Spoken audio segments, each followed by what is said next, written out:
Hello friends, my name is Roshni Bhatt. अगले video में हमने डिस्कस किया था टॉक्सिकोलॉजी के बारे में। आज हम जानेंगे what is the meaning of toxin, right. Second question है कि what is the meaning of toxicants, right. Very most important question is that what is the meaning of toxicity and what about the xenobiotics, right. तो इस video में हम इस सब के बारे में जानने वाले, राइट। तो पूरा वीडियो आप देखेंगे, ओके। तो what is the meaning of toxin? The toxin is a one type of poisons which can enter by that respiratory tract, skin contact, mouth and genital tract, right. किसी भी तरह से वो एंटर हो सकता है हमारे ट्रैक से, इंजेक्शन से या इनहेलेशन से या फिर स्किन कॉन्टैक्ट से या फिर injection through, right. And what is the meaning of toxicants? The toxicants are that the substances are harmful for human life and also capable to generate the toxic effects. It is called toxicants. These types के substance जो होते हैं वो human life से connected होता है, right. वो inhalation या इंजेक्शन से थ्रू बॉडी में दाखिल होता है और बॉडी में एंटर होकर ही उसके टॉक्सिक इफेक्ट्स जनरेट करता है, right. It is called toxicants, right. And main important question is what is the meaning of toxicity? The toxicity is the defined as amount of degree a substance needed to be poisonous, right. इससे पहले हम देखें कि ये sentence हम पहले पढ़ लेते हैं, right. No any substances are harmless but how can we use this substance? It depends on toxicity of chemical substances.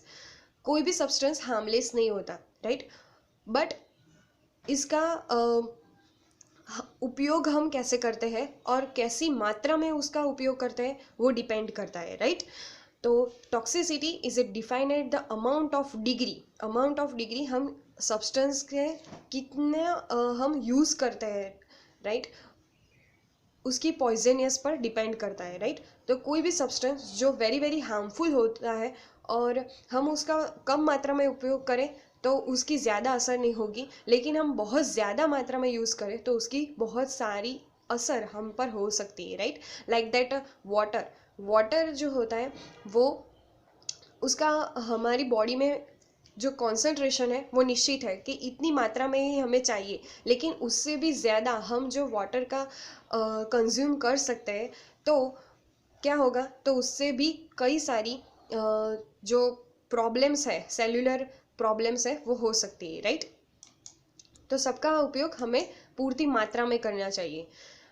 अब हम देखते हैं कि टॉक्सिसिटी का पाथवे कैसा होता है, कि टॉक्सिसिटी कोई भी टॉक्सिकेंट्स हमारे बॉडी कांटेक्ट में आया तो वो कैसे एंटर होता है। तो फर्स्ट ऑफ ऑल हम जानते हैं कि अब air pollution, water pollution, land pollution and the noise pollution बहुत ज़्यादा बढ़ गया है। तो एयर पॉल्यूशन में बहुत सारे ऐसे टॉक्सिक गैसेस हैं वो एक्सपोज होते हैं हर रोज़। केमिकल पॉल्यूशन से होता है, राइट। तो केमिकल्स और साथ ही साथ जो carbon dioxide, carbon monoxide, nitrogen dioxide, sulphur dioxide जो हमारे कांटेक्ट में आता है वो इनहेलेशन थ्रू हमारे शरीर में जाता है या फिर स्किन कांटेक्ट से या फिर इंजेक्शन से, राइट।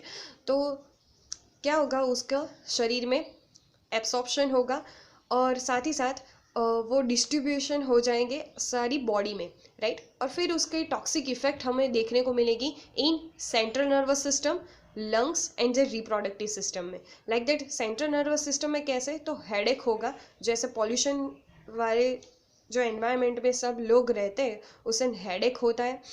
लंग्स की प्रॉब्लम्स होती है, like that bronchitis, right, asthma, और साथ ही साथ कैंसर भी हो सकता है। रिप्रोडक्टिव सिस्टम में भी ऐसे बहुत सारे डिसीज़ होते हैं, राइट। एंड देन सेल्यूलर और बायोकेमिकल लेवल में भी टॉक्सिक सब्सटेंस आकर न्यूक्लियस में एंटर होकर हमारे जो जीनोम है, डीएनए और आरएनए और प्रोटीन में कुछ वेरिएशन लाता है और म्यूटेशन भी कर सकता है, राइट। तो ये टॉक्सिसिटी का ऐसा पाथवे है कि कैसे वो अटैक करता है, right. What is the meaning of xenobiotics. हमने देख लिया कि टॉक्सिन क्या होता है, टॉक्सिसिटी क्या होती है और कैसे वो एंटर होते हैं हमारे शरीर में। अब हम देखने वाले हैं कि xenobiotics, what this xenobiotics, the environmental substances which are harmful for human life and human body, it is always contact with that, right? It is affecting the tissue and the damage the tissue, right? कितने सारे substance हैं जो अभी environment में मौजूद है, वो बहुत ही हार्मफुल है। वो इन्हेलेशन थ्रू ही बहुत सारे 80% इन्हेलेशन थ्रू आते हैं, राइट? और वो स्ट्रेंजर कहलाते हैं, राइट? दिस टाइप के कंपाउंड जो फॉरिजिन पार्टिकल्स जो कहलाता है, वो बॉडी कॉन्टेक्ट्स में आकर टॉक्सिसिटी पैदा करते हैं, इम्यूनोलॉजिकल रिस्पॉन्स को क्या करते हैं, हानि पहुंचाते हैं, हमारी जो इम्यूनिटी है उससे हानि पहुंचाते हैं, हमारी देह धार्मिक जो प्रक्रिया है उससे भी हानि पहुंचाते हैं और कैंसर्स भी कर सकते हैं, राइट? फिर हम आगे देखें तो हमारी जो नेक्स्ट टॉपिक है कि एरियाज ऑफ टॉक्सिकोलॉजी। हमने देखा कि जेनोबायोटिक्स किसे कहा जाता है, राइट?